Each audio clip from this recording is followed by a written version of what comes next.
Depuis la disparition de Xavier Dupont de Ligonnès, une personne s'est régulièrement rendue sur les différents plateaux de télévision et de radio pour évoquer cette affaire.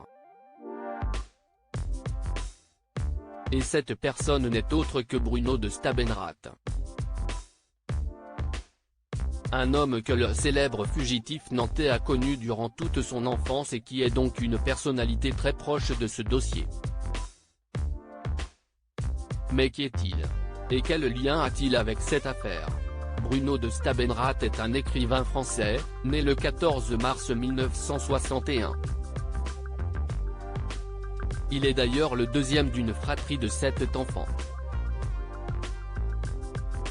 En ce qui concerne ses publications, l'ami de Xavier Dupont de Ligonnès en a plusieurs à son actif. Notamment Cavalcade, publié aux éditions Robert Laffont en 2001, où ce dernier y relate sa vie. Un récit autobiographique qui a notamment été adopté sur grand écran en 2005 sous la direction de Steve Suissa et avec Titoff dans le rôle principal. Seulement, un de ses ouvrages a notamment contribué à sa forte réputation, L'ami impossible, publié en 2020 aux éditions Gallimard. Dans ce dernier livre, l'écrivain y raconte ses nombreuses anecdotes avec l'époux d'Agnès Dupont de Ligonnès. Leur passion pour la culture américaine, leur souhait commun de s'installer aux États-Unis et bien plus encore. Un ouvrage qui a connu un grand succès et qui a fait de lui une source d'information inestimable dans cette célèbre affaire judiciaire.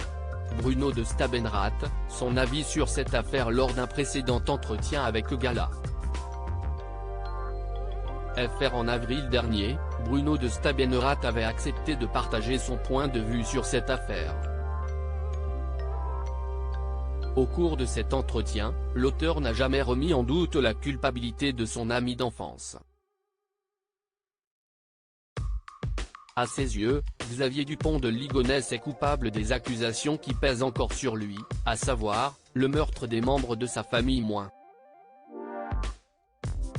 Pourtant, en cas de prise de contact par Xavier Dupont de Ligonnès, Bruno de Stabenrath serait prêt à tout plaquer pour rejoindre son ami. Le but ? Celui de le convaincre de se rendre.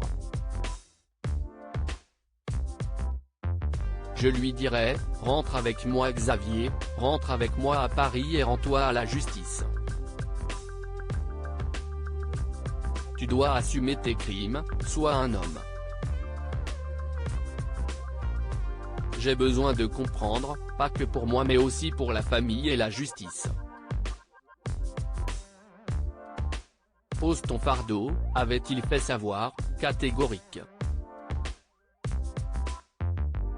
Et de conclure, concernant le futur de cette affaire judiciaire, je pense que l'acte 1, c'est ce qu'il se passe depuis que Xavier a disparu le 15 avril 2011. Et qu'on aura dans peu de temps l'acte 2. L'acte 2 si est-il l'arrestation de Xavier. Crédit photo, Coadic Guirec.